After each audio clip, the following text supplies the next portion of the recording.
As the first light of dawn painted the sky in soft hues of pink and orange, I lay awake, watching the gentle rise and fall of Mark's chest as he slept. Our modest one-bedroom apartment, once a haven of love and dreams, now felt like a cage of pretenses and unspoken truths. Today was the day that had loomed over us like a dark cloud for months. Today, Mark would divorce me. The room was silent except for the soft hum of the city waking up outside our window. I could hear the distant sounds of cars and the occasional early bird, their noises a stark contrast to the quiet storm brewing within the confines of our home. Today's the day, isn't it? Mark's groggy voice broke the silence as he stirred awake, his eyes meeting mine with a complexity of emotions I couldn't decipher. Yes, I replied, my voice steady despite the turmoil inside. Today's the day. The past few years with Mark had been a roller coaster of highs and lows. When we first met, I was fresh out of college, full of ideals and dreams. Mark, with his ambitions and drive, seemed like the perfect counterpart to my spirited independence. We fell in love, or so I thought. I always believed it wasn't just about love, it's about securing our future, Mark said one evening, as we discussed our plans over a modest dinner. His words echoed in my mind, a painful reminder of the divergence in our paths. But isn't love part of that security? I had countered, trying to find a common ground. For some, maybe. But I've seen too much to believe that love is enough, he replied, his gaze distant, as if he were speaking from a place of deep-seated fears and convictions. That conversation was the first crack in the idyllic image I had painted of our life together. Over time, Mark's obsession with wealth and status grew, overshadowing the simple joys we once shared.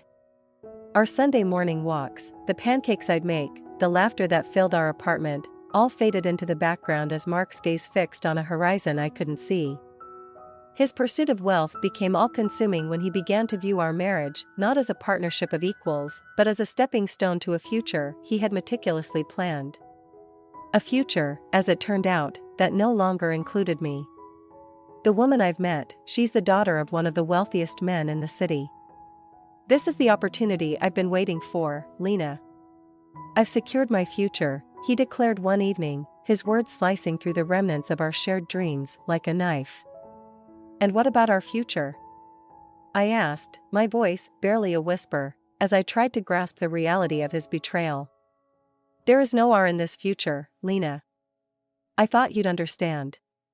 It's not personal, it's just the best move for me, he replied, his tone cold and detached. As I sat across from him in the lawyer's office on the day of our divorce, his excitement palpable, I couldn't help but feel a mixture of sorrow and relief. Sorrow for the love I thought we had, and relief that I was finally breaking free from a marriage that had become a prison. I've married into wealth, Lena. My future is secure. Mark boasted, unaware of the irony in his words. I signed the papers, each stroke of my pen a step towards my liberation. Which company? I asked, feigning interest in his new alliance. The one that's about to go public, huge in AI development, he replied, puffing up with pride. Oh, that one, I said, a hint of a smile tugging at my lips. That's my mother's company. The color drained from Mark's face as the realization hit him. He looked at me, then at the lawyer, and back at me, as if trying to find a loophole in the reality that had just unfolded. You're the president's daughter? Yes, Mark. And you've just divorced the only real security you ever had. The room fell silent, the weight of my revelation hanging heavy in the air. Mark's future, once so certain in his eyes, crumbled before him, a castle built on sand. As I walked out of the lawyer's office, the early morning light felt different, brighter, filled with possibilities. I had dreaded this day, yet now that it was here, I felt a sense of freedom I hadn't known in years. Mark had chased after a mirage, but I was stepping into a new dawn, unburdened and true to myself. And that was the most shocking conclusion of all. In the weeks following the divorce, the world seemed to shift on its axis. My newfound freedom was both exhilarating and daunting. As I navigated this new chapter of my life, I couldn't help but reflect on the crumbling facade of my marriage with Mark. It was like watching a house of cards fall. Each card represented a lie, a disappointment, or a missed connection. I spent my days exploring passions I had set aside for the sake of our relationship. Painting, which I had loved in college, became my refuge, filling my apartment with color and life that mirrored the rebirth of my own spirit. Yet, in the quiet moments, the loneliness crept in, a stark reminder of the void left by Mark's departure. One evening, as I sat at my easel, lost in the swirl of blues and greens on my canvas, a knock at the door jolted me back to reality. Hesitant, I approached, wondering who could be visiting at this hour. Opening the door, I was met with a familiar face, albeit one I hadn't expected to see again so soon. Sarah, Mark's sister, stood before me, her eyes filled with a mix of concern and curiosity. "Lena, I heard about the divorce." "I'm so sorry," she began, her voice tinged with genuine sadness. "Thank you, Sarah. It's been a difficult time, but I'm managing," I replied, unsure of how to navigate this unexpected encounter. "I can't believe Mark would do something like this, to chase after wealth so blindly," Sarah continued, her disappointment in her brother evident. "He always had ambition, but I never thought it would lead him here." We sat down, and as Sarah spoke, the image of Mark I had tried to preserve crumbled further. She painted a picture of a brother who had lost his way, consumed by a hunger for status and recognition that overshadowed everything else, including the people who cared for him. "Mark always admired you, you know. He admired your independence, your spirit. I think it scared him, in a way. He didn't know how to be part of that without losing himself," Sarah confessed, her words offering a glimpse into the insecurities that had driven Mark away. "It's ironic," I mused aloud.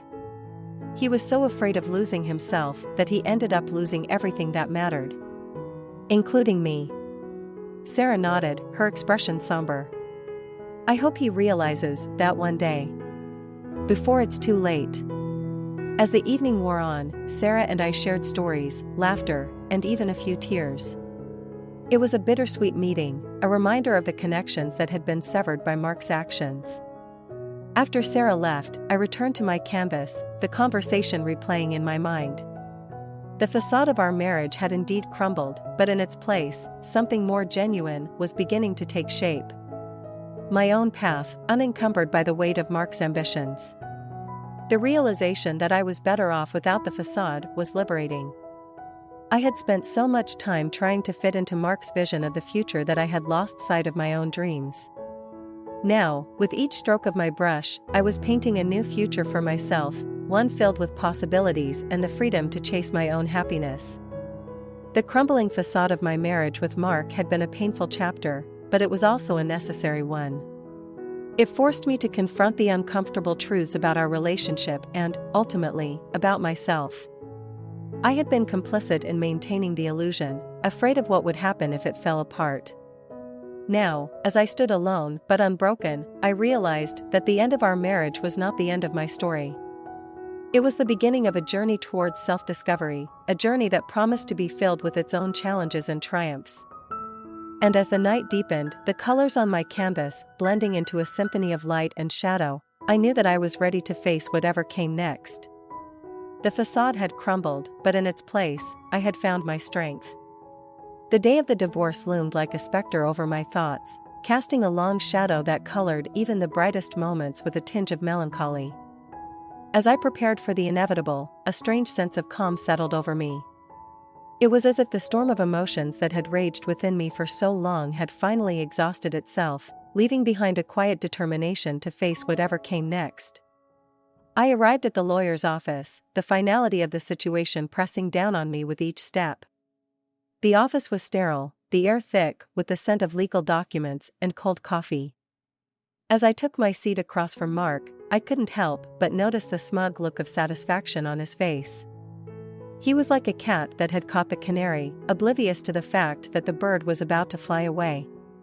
"Good morning, Lena. I trust you're well," Mark began, his voice dripping with a feigned cordiality that made my skin crawl. "I'm as well as can be expected, given the circumstances," I replied, my voice steady despite the turmoil churning inside me. The lawyer, a middle-aged man with a no-nonsense demeanor, wasted no time in getting down to business. If both parties are ready, we can begin the proceedings. As the lawyer outlined the terms of the divorce, Mark's eyes gleamed with anticipation. He clearly believed he was walking away with the better deal. Little did he know, the real prize was not the assets we were dividing, but the freedom I was about to reclaim. Before we finalize everything, do you have any questions or concerns? The lawyer asked, looking between Mark and me. Mark, eager to conclude the proceedings, shook his head. No, everything seems in order. I'm ready to move on. It was then that I decided to reveal the truth, the final twist in a tale that Mark had thought he controlled. Actually, I have one question, I said, turning to Mark with a calmness that belied the significance of my next words. Which company did you say your future wife's father owns? Mark, caught off guard, replied with a hint of pride, the one that's about to go public, huge in AI development. Why do you ask? I paused for effect, letting the silence hang in the air for a moment, before delivering the coup de grace. Oh, that one, I said, a small smile playing on my lips. That's my mother's company. The impact of my words was immediate. Mark's face drained of color, his eyes darting from me to the lawyer and back again, as if searching for a sign that this was some kind of joke. But there was no humor in the room, only the dawning realization of the magnitude of his mistake. You're the president's daughter? Mark stammered, his composure crumbling. Yes, I confirmed, signing the last of the documents. And you've just divorced me. The lawyer, sensing the sudden shift in dynamics, cleared his throat uncomfortably. If there's no further business, I'll proceed with filing the paperwork. Mark's reaction was a mix of panic and disbelief. He babbled incoherently about misunderstandings and second chances, but it was too late. The documents were signed, the marriage was over, and with it, his dreams of a secure future built on the fortunes of others. As I walked out of the lawyer's office, the weight of the past few years seemed to lift from my shoulders. I had entered that room a woman shackled by the expectations and manipulations of a man who had valued wealth over love. I left it free, my spirit unburdened by the deceit that had poisoned my marriage. The day of truth, as I would come to call it, was not just about revealing my family's wealth or exposing Mark's shallow ambitions. It was about reclaiming my identity, about standing in my truth and recognizing my own worth. It was a declaration that I was no longer willing to be a pawn in someone else's game, a reminder that real power comes not from the wealth one accumulates but from the integrity and strength of one's character. And as I stepped into the sunlight, the future stretched out before me, filled with endless possibilities. I was ready to embark on a new journey, one where I would no longer hide who I was or what I valued. The day of truth had set me free, and I was eager to see where this newfound freedom would lead me. The fallout from the revelation at the lawyer's office was immediate and far-reaching. Mark's desperate attempts to reconcile were met with a firm resolve on my part. I had closed that chapter of my life and was not about to reopen it, no matter the promises or apologies that came pouring in. The news of our divorce and the circumstances surrounding it spread like wildfire among our social circles. Mark, who had prided himself on his strategic marriage into wealth, became the subject of gossip and ridicule. His carefully constructed facade of a savvy social climber had crumbled, leaving him exposed and vulnerable. I found myself at a cafe with my closest friend, Anna, a week after the divorce was finalized. The warm aroma of coffee did little to mask the tension I felt, discussing the end of my marriage in public for the first time. Lena, I still can't believe it, Anna said, shaking her head in disbelief. The look on Mark's face must have been priceless when you told him about your mom's company. I sighed, stirring my coffee absent-mindedly. It was a moment of truth, Anna. But it's not something I take pleasure in. It's sad, really, how things turned out. Anna reached across the table, squeezing my hand. You did what you had to do, Lena. Mark made his choices, and now he has to live with them. How have you been holding up? I looked up, meeting her concerned gaze. Honestly, it's been a mix of emotions. Relief, mostly. But there's also this underlying sadness for what could have been if things were different. The conversation shifted as Anna asked about my plans for the future. I shared my desire to focus on my career and perhaps travel, something I had put on hold during my marriage.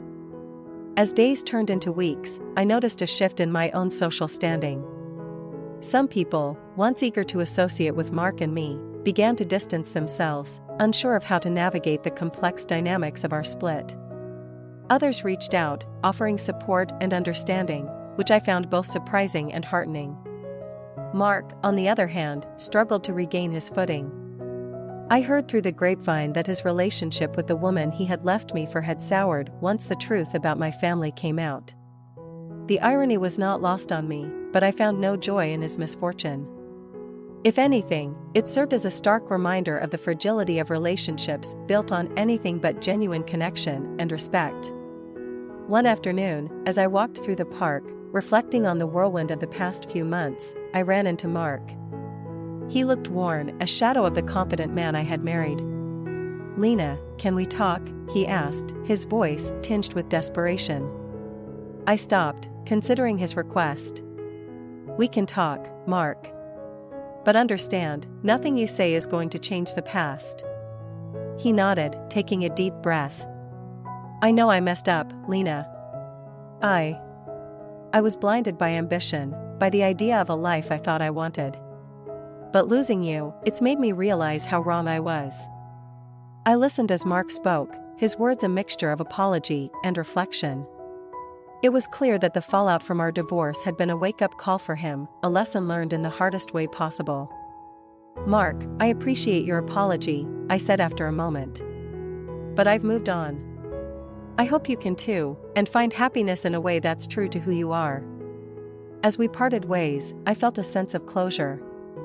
The fallout from our divorce had been painful, a period of upheaval and change. But it had also been transformative, forcing both Mark and me to confront the realities of our choices and the people we had become.